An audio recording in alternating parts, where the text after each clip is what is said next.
Alors, je te laisse te présenter et présenter rapidement UDM, 3 mots. Donc, tu peux présenter en 3 mots, normalement. Ok, donc... 3 lettres, 3 mots, pardon. Voilà, donc je suis Jason Souban, donc je suis enseignant à l'Université de Mascarenhas. Donc je voudrais d'ailleurs déjà excuser le docteur Somana qui est pris par d'autres obligations. Donc l'Université de Mascarenhas a été créée en 2013 suite au merger de 2 institutions qui fonctionnaient initialement sur le modèle IUT, donc soit le Swamidayan Institute of Management et l'Institut supérieur de technologie. Donc, au niveau de l'UDM, même si l'UDM a été créé en 2013, donc, on a un partenariat avec l'Université de Limoges qui date de 1998. Donc, l'UDM offre plusieurs diplômes dans ces 3 facultés. Donc, la faculté d'ingénierie et de développement durable qui se trouve à Rosil et la faculté éthique et gestion qui se trouve à Pamplemousse. Donc, ce sont des diplômes qui sont co-délivrés avec l'Université de Limoges. Et on a commencé donc à offrir un diplôme de niveau master, donc un master en efficacité énergétique et développement durable depuis octobre de l'année dernière. Et on lance en août de cette année un master en intelligence artificielle. Alors, si je prends juste sur master 2E, 2D, c'est ça, efficacité énergétique et développement durable. Donc, quand je me souviens, il y a à peu près 2 ans, lorsque tu es venu nous voir et après... Monsieur Dinesh Somana aussi est venu nous voir pour nous présenter ce master. On avait beaucoup échangé au niveau Business Mauritius, UDM, sur la création de ce master qui était essentiellement, à l'époque, quand on a présenté, production d'énergie renouvelable. Et puis on s'est assis ensemble et on a essayé de co-construire la maquette pédagogique de ce master. Et on s'est rendu compte qu'on pourrait peut-être essayer de diversifier, pas que de la production, mais utilisation de l'énergie. Et donc d'avoir un parcours pédagogique qui soit plus sur l'efficacité énergétique, pas que de la prod, qui soit plus sur le grid, smart grid, sur l'intelligence artificielle, sur le numérique, puisque l'assemblage numérique et énergétique est très important. Donc on a un master aujourd'hui qui, je dirais, répond à la fois à nos attentes en tant que monde du business et qui a été mis en œuvre avec double diplôme local et donc européen, puisqu'on a représentation jusqu'à Limoges. Est-ce que tu pourrais juste nous dire, depuis que c'est lancé ce master, combien d'étudiants, est-ce que ça se vit bien, comment ça se passe, et est-ce que c'est simplement étudiants, des diplômés qui quittent la licence, qui sont montés au master, ou est-ce que c'est aussi du monde des entreprises? Donc, je pense que c'est important de mentionner que donc, justement ce master découle d'un partenariat donc, avec l'Université de Limoges et l'Université de La Réunion. Donc on a longuement discuté, je pense que ça a pris pratiquement 2 ans pour arriver à définir le programme. Donc on a longuement discuté avec Business Mauritius, donc justement comme tu l'as mentionné, pour établir un programme qui répond à la fois aux exigences de l'industrie mauricienne et il faudrait aussi ajouter qu'on a été très à l'écoute de l'industrie mauricienne et on a suivi avec intérêt donc, le programme d'efficacité énergétique qui a été mis en place par Business Mauritius. Donc aujourd'hui, on a une promo de 26 étudiants, donc, dont 2 étrangers, donc un malgache et un camerounais. Donc sur ces 24 Mauriciens qui sont inscrits sur ce master-là, donc il y a 50% des étudiants qui sont sponsorisés par leur entreprise. Donc d'où l'intérêt qu'a montré l'industrie mauricienne par rapport à ce master. Je pense qu'il est aussi important de mentionner que dans ce master, on a l'intervention de pas mal d'experts étrangers. Donc, d'une part, de l'Université de Limoges, de l'Université de La Réunion, mais pas uniquement, puisqu'on a aussi fait appel à la diaspora mauricienne, puisqu'on a aussi des Mauriciens qui interviennent sur ce master de l'Université de Northumbria, mais également de l'Université de la Lorraine. Donc, c'est une formation qu'on a décidé d'offrir uniquement à temps partiel. Donc, un master à temps plein, donc c'est un programme sur 2 ans. Donc, pour ce master à temps partiel, c'est un master qui est étalé sur 6 semestres, donc sur 3 années. Voilà, donc D'accord. Donc, on a effectivement, nous, beaucoup participé à diffuser l'information de l'inscription, puisqu'on avait créé ensemble le master. Donc, on a, au niveau de Business Mauritius, diffusé l'information pour qu'un ensemble d'entreprises puissent bénéficier de cet outil qui était pour moi assez important. Je me souviens que quand je suis arrivé en 2012 à l'île Maurice, je m'étais beaucoup appuyé sur ce que j'appelle mes référents énergie. mes référents énergie en entreprise, ils ont à peu près aujourd'hui, les 7 ans après, ils doivent avoir facilement la quarantaine, cinquantaine. C'est pas que je vais les mettre de côté, mais c'est que l'idée pour moi était de se préparer déjà, d'avoir un vivier de personnes qui vont, je le redis très bien, hein, pas être seulement dans la production de l'énergie, mais qui vont pouvoir être en entreprise, hôteliers, industriels, centres commerciaux, etc., de pouvoir mener la transition énergétique dans leur entreprise et de pouvoir mettre en œuvre des solutions. Et ma question est, quand on peut avoir des stages, quand on peut avoir de la recherche appliquée, qui trouve des solutions, est-ce que c'est pour bientôt, quelques mois? Donc, il faudrait, donc, comme j'ai expliqué, donc, c'est un master qui est offert uniquement à temps partiel. Donc, c'est un master qui est étalé sur 3 années. Donc, le stage est prévu en 2021, puisqu'on a démarré en octobre de l'année dernière et on est toujours à l'état du premier semestre. Mais par contre, ce master-là, lorsqu'on l'a travaillé, donc, au niveau du programme, on a décidé d'intégrer un certain nombre de projets d'études.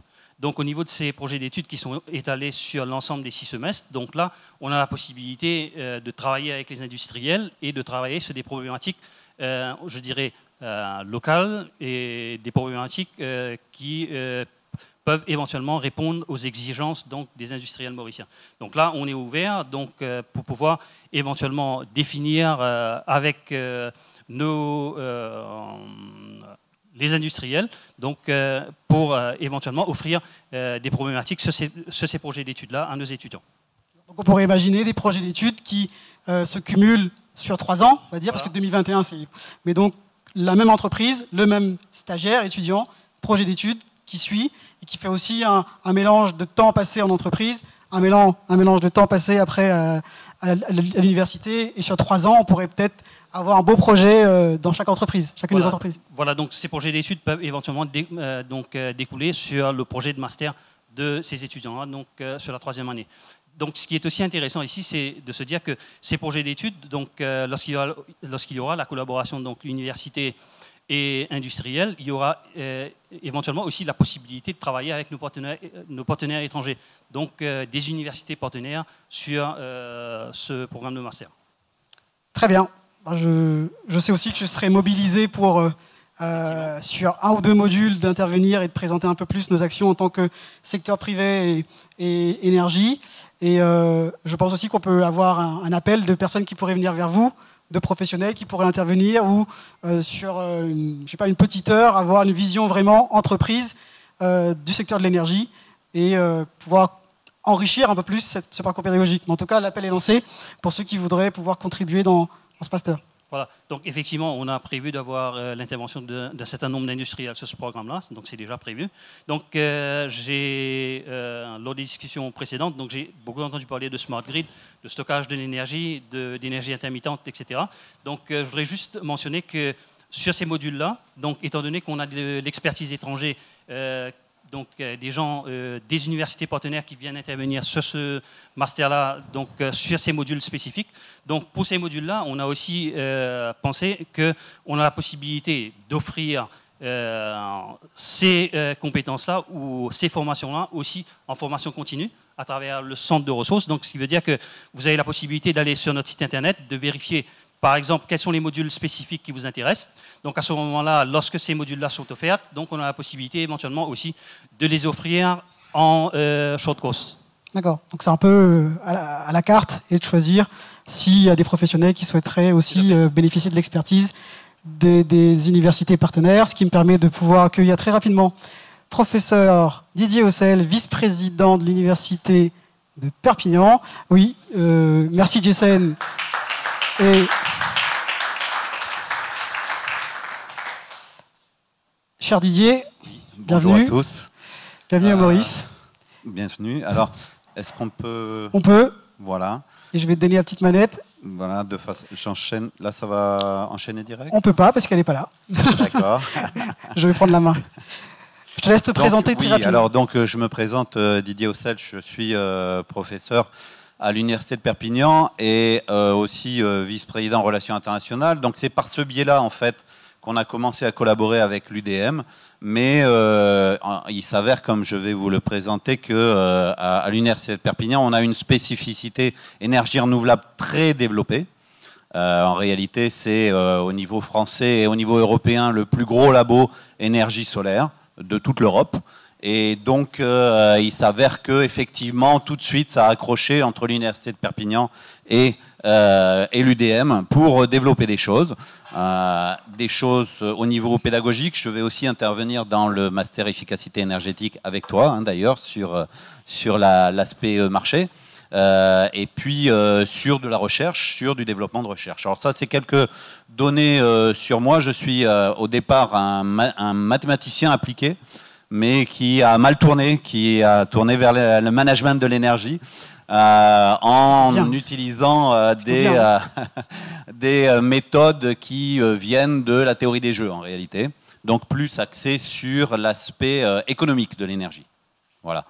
Et donc, nous sommes donc Université de Perpignan, une université très ancienne, fondée en 1350, avec un très fort taux d'étudiants étrangers. C'est une spécificité de Perpignan, plus de 120 nationalités chaque année d'étudiants étrangers, donc une habitude de travailler avec différents pays, aussi bien au niveau recherche que pédagogique, et puis des classements qui sont tout à fait honorables, puisque nous, on est considérés comme petite université dans le ranking français. Small University, c'était moins de 10 000, et on est premier. Et même dans le classement des moyennes universités, où on ne devrait pas figurer, on est quand même troisième. Donc voilà. Alors, le focus que je voudrais vous présenter très rapidement sur cette université de Perpignan et le rapport avec l'énergie, c'est qu'il y a un laboratoire qui s'appelle le laboratoire Promesse. Je ne sais pas si certains en ont déjà entendu parler.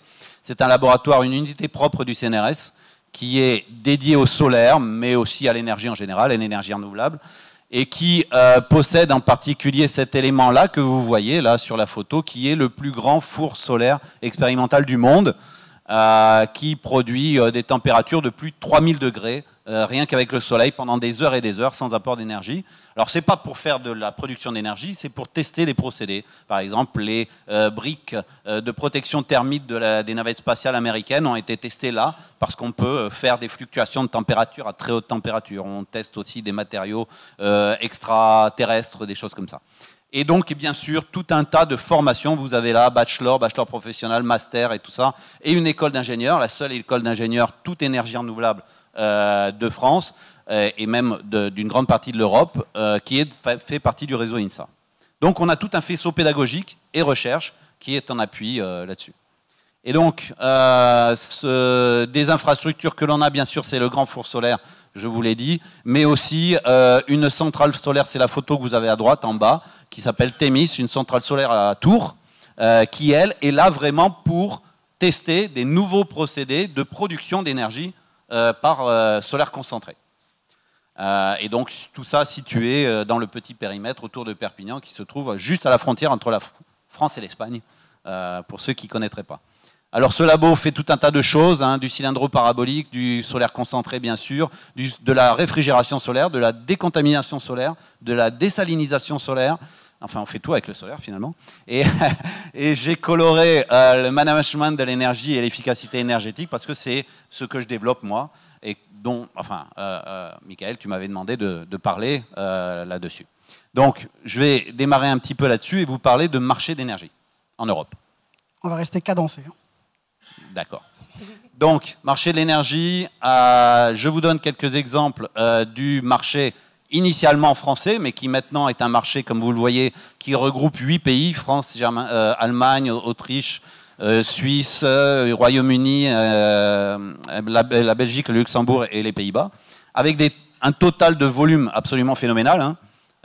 On est sur près de 600 TWh, un nombre d'actionnaires ou d'actifs qui est assez impressionnant et qui couvre eh bien, une grosse partie du volume. Alors comment ça marche? Ben, ça marche, finalement vous avez ça, vous avez essentiellement 20% de l'énergie, ça c'est les chiffres français, hein, 20% de l'énergie échangée, électricité échangée, qui est sur le marché spot, le reste étant sur du long terme ou mid-term contract, avec des courbes. Alors je vous ai tiré, juste pour donner un exemple, les courbes d'aujourd'hui. Ça, c'est les courbes de prix d'aujourd'hui qui sont sorties donc à midi et qui sont donc sur la zone France, sur le graphe de gauche, et sur la zone Allemagne, sur le graphe de droite, avec une différence qui est essentiellement due, puisque c'est un seul marché, donc il ne devrait y avoir qu'un seul prix, Mais évidemment, il y a des problèmes de congestion dans le transport de l'énergie entre les zones, puisque c'est un des prix par zone. Et donc, il y a des problèmes de congestion qui génèrent des différences de prix artificielles. ATC price, ça s'appelle comme ça. Voilà. Et puis, vous avez des phénomènes assez intéressants, qui sont des phénomènes où vous avez des jours que les producteurs n'aiment pas, avec des tarifs franchement négatifs. On a des tarifs ici vous voyez que dans les courbes précédentes, on est aux environs de quelques dizaines d'euros, hein, en positif bien sûr, pour chaque mégawattheure produit. Et puis parfois, on a des zones négatives. Et ça, c'est dû essentiellement à la présence nucléaire dans la production. Et puis, on a aussi des zones que les producteurs adorent, des jours que les producteurs adorent, avec des tarifs exceptionnels à plus de 200 euros par mégawattheure. Et là, c'est jackpot, évidemment, ces jours-là. Et c'est essentiellement des configurations de grand froid sur toute une zone, avec l'impossibilité, due aux limitations de transfert entre zones, d'échanger l'électricité d'un partenaire à l'autre, d'un pays ou d'une zone à l'autre. Voilà. Alors le timing, par exemple en France, c'est celui-là. Le matin, les gens font leurs enchères. Entre 12h et 12h40, l'ISO, le régulateur du marché, fait ses calculs, c'est-à-dire détermine les prix et les acceptations des enchères. Et puis l'après-midi, c'est le unit commitment. Donc c'est évidemment les tarifs que je vous ai donnés tout à l'heure, qui ont été décidés aujourd'hui, c'est pour la production de demain. Voilà. Et un petit historique sur l'évolution des marchés, ça c'est, je pense, assez important de bien voir ça, c'est qu'en 2001, le marché c'était français. En 2002, le marché il était déjà français et allemand. En 2010, le marché était français, allemand, autrichien et, alors j'ai remis Germanie, mais c'est pas ça, c'est Switzerland. Et puis en 2014, on est déjà à 8 pays. Et puis maintenant, au jour d'aujourd'hui, c'est la carte qui est là. C'est le plus gros marché mondial en termes de volume. PCR, c'est Price Coupling of Region. C'est le plus gros marché mondial et il y a une uniformisation des prix, un calcul complet via un algorithme unique pour les différentes zones. Alors il y a un algorithme assez complexe où chaque zone fait son tarif, puis ensuite il y a un second calcul et un troisième calcul pour unifier. Et là, on est sur un giga marché, je vous dis, le plus gros mondial au niveau du volume. Ça, c'est la vie de tous les jours aujourd'hui, en 2019. Alors, quelques évolutions des tarifs moyens des prix en Europe. Alors, vous avez donc la Belgique, les Netherlands, Germany et la France. Et vous avez une décroissance, hein, depuis 2011, une décroissance des tarifs. On est sur les tarifs spot, hein, on est sur les tarifs d'échange sur les marchés, hein, pas les tarifs du consommateur final, je tiens à le préciser. Et donc sur les tarifs spot, il y a une décroissance globale, et c'est justement l'objectif de cette réunion des marchés. Plus les marchés se regroupent, plus on arrive à baisser les prix, parce que lorsque l'un des pays va être cher, eh bien, les autres vont pouvoir compenser, faire des offres intéressantes et automatiquement compenser. Voilà. Avec une volatilité qui est de plus en plus importante. Alors Didier, pour contextualiser, parce que sinon on va rester sur le marché européen, quand on s'était rencontrés et quand on avait beaucoup échangé avec l'UDM sur ce sujet-là, on s'était dit, l'UDM ayant un master, ayant des étudiants, l'expertise de Perpignan qui va être en partenariat, etc. Nous, on se heurte, c'est pas parce qu'ils sont plus là, mais on se heurte souvent au fait qu'on n'est pas sur un marché dérégulé, on n'est pas, enfin, il y a un monopole et le régulateur tarde un peu à être très opérationnel. Je veux dire, est-ce que la recherche aujourd'hui, les étudiants, l'université, peut nous aider en tant qu'opérateur privé business aujourd'hui d'avoir des modélisations, de se dire que le point de départ du CEB qui nous dit au final il faut que tout le monde en bénéficie, que tout le monde ait un tarif correct, est-ce qu'on peut le modéliser en se disant que oui, on peut faire plus de pénétration d'énergie renouvelable sur le réseau, oui, on peut avoir peut-être un marché dérégulé et démontrer que ça ne sera pas au détriment du consommateur lambda final, mais que ça va être plutôt un bénéfice pour s'il y a plus de players dans le marché de l'énergie, que je dirais pas un marché européen, mais un marché mauricien. Alors pour ça, je retourne à ma carte du PCR. Évidemment, avant de se lancer, d'appuyer sur le bouton et que l'ensemble de ses partenaires décident que finalement ça va être calculé par ce PCR, il y a eu 4 ans de calcul, de simulation en parallèle. Les calculs se faisaient dans les sous-marchés, en toute autonomie, et en même temps, il y avait des calculs qui étaient faits pour voir ce que ça aurait donné si ça avait été fait en unifié. Donc en prédiction. En prédiction, avec des modèles en parallèle, et c'est exactement ta question au niveau mauricien, c'est-à-dire vous connaissez le contexte actuel, et il est tout à fait possible d'avoir des modèles qui simulent ce qui se passerait si on était en dérégulé. Est-ce qu'on peut le faire? Si vous le voulez, avec grand plaisir. Parce que nous, on a besoin d'arguments, en fait. C'est ce qu'on cherche. Alors, on peut le faire. Il y a des outils. Donc là, je peux passer Oui. Une question en amont. Il faut qu'il y ait un environnement avec des moyens de transport de l'électricité qui sont homologués, normalisés. Et parce qu'avec 5, 6, 7, 8, 9, 10 grids, comment ça se passe en termes physiques pour le transport de l'énergie? Alors, c'est une très Je bonne remets en perspective la question. En fait, imagine plusieurs zones du territoire. Imagine des microgrids ou des smart cities qui connectés. sont à peu près des pays et qui sont un grid centralisé. Et la question, on la remet en dans cette perspective-là. Alors là, il y a des choix à faire. C'est-à-dire, soit il y a un calcul unique et on considère qu'il n'y aura pas de saturation d'une zone à l'autre, de transport d'une zone à l'autre. Et là, il y a un calcul unique de dérégulation. Et donc, il y a une sorte d'ISO simulé qui fait le calcul, soit on considère qu'effectivement la saturation est un élément bloquant, parce qu'il y aura de la production plus dans le sud que dans le nord, et la consommation sera sur Port-Louis ou autre, et là il va falloir tenir compte de cette congestion en morcelant le pays en différentes zones de prix. Voilà, mais on va dire j'exagère, hein, mais c'est un détail technique, parce que faire de la simulation de marché en multizone ou zone unique, foncièrement, c'est la même chose. La révolution, c'est d'avoir un ISO. Oui, alors bon, ça, là j'ai pas la connaissance locale pour... Oui. Oui. C'est pas politica, policy, en termes de stratégie, quelle option? Okay. La bonne réponse, c'est plusieurs simulations. Effectivement. Et en ayant les données de réseau, en ayant... voilà, ça, il n'y a pas c'est d'un point de vue technique, pour échapper à l'aspect politique, d'un point de vue technique, c'est d'avoir plusieurs propositions. Et après, les décisions se font via le peuple et la gouvernance. Voilà. Et d'un point de vue, on va dire modélisation, il y a des outils qu'on utilise. Ah oui, ça c'est un deuxième marché, mais peut-être je vais le zapper, je voulais vous en parler parce que ça s'est mis en place très récemment et c'est très important, en Europe en tout cas. En 2016, il y a les garanties de capacité qui se sont mises en place. C'est quoi en fait? Alors je peux passer cette étape de calendrier, essentiellement, c'est que vous avez 3 catégories, les revendeurs, les producteurs et puis ceux qui sont les smart grids, les gestionnaires de petits réseaux, qui doivent, les retailers en tout cas, doivent acheter, par la loi maintenant en Europe, acheter des garanties de capacité de fournir de l'électricité à leurs clients pendant les périodes de pic. Parce que pendant une période de pic, il peut y avoir des soucis. Et donc, on demande par la loi aux retailers d'avoir cette garantie-là de capacité. Ils achètent des capacités. Et c'est un nouveau marché qui s'est mis en place en 2016.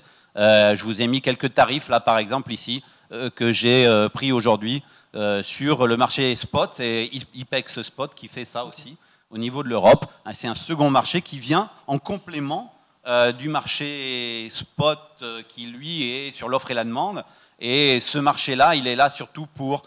On a dit, il y a de la volatilité. Cette volatilité, elle vient du fait qu'on a fermé du nucléaire et qu'on a mis beaucoup de renouvelables. Oui, bien sûr, mais ça crée de la volatilité. Et donc, pour limiter un petit peu ça, eh bien, voilà. Et il y a un autre effet qui vient là-dessus, sur cette garantie nécessaire, c'est aussi tous les processus de type demand-side management. Là, si j'ai 5 secondes, j'en parle un petit peu, si tu m'autorises. J'en ai 3. J'en ai 3. Bon, ça c'est les modèles qu'on utilise pour simuler les comportements des marchés, du Nash mélangé. Donc c'est des problèmes d'optimisation pour simplifier. Ces outils-là qu'on pourrait utiliser. Exactement. Voilà. Ça c'est des études qu'on a faites. Moi je travaille beaucoup avec EDF en fait. Ça fait 10 ans que je travaille avec EDF sur le plateau de Saclay.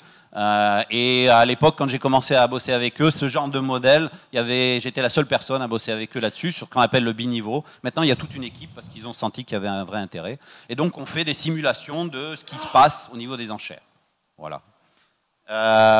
Et puis, le demand-side management, ça c'est extrêmement important parce que c'est quelque chose qui se développe à fond. Je viens de terminer un projet avec EDF là-dessus. L'idée, c'est quoi? C'est qu'on va plus simplement avoir une demande et essayer de pourvoir cette demande. on va essayer d'encourager la modification de la demande. Et ça, c'est la vraie façon moderne de voir l'électricité. On ne va plus construire des centrales et des centrales et des centrales pour arriver à couvrir les pics maximum. Non, les pics maximum, on va les prendre et on va les déplacer ailleurs de façon à pouvoir fonctionner avec les centrales qu'on a. Et ça a un effet sur les unités de production, mais ça a un effet sur le réseau aussi. Parce qu'évidemment, on a du coup besoin de moins de réseaux. Alors comment on fait ça? Ça se fait maintenant de plus en plus en France. Il y a les erasement. On arrête carrément une entreprise pendant quelques heures, une journée. Effacement, voilà. Mais il y a aussi ça c'est plus doux.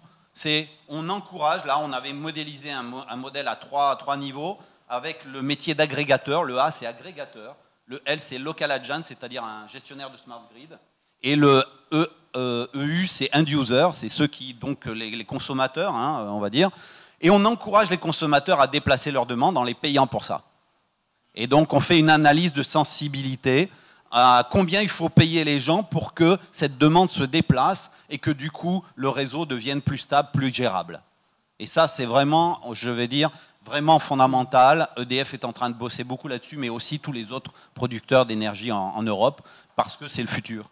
Et c'est compliqué, parce que c'est via des contrats, avec différents niveaux. L'agrégateur est là et il fait de tout, de ces choses-là. Et ce qui serait intéressant pour nous, c'est d'aller un peu plus loin dans la modélisation, de sortir des chiffres. À combien, par exemple, je pourrais rémunérer quelqu'un qui déciderait de le faire? À combien je pénaliserais quelqu'un à qui j'ai dit de le faire et qui ne l'a pas fait? Il y a ça aussi dans la relation.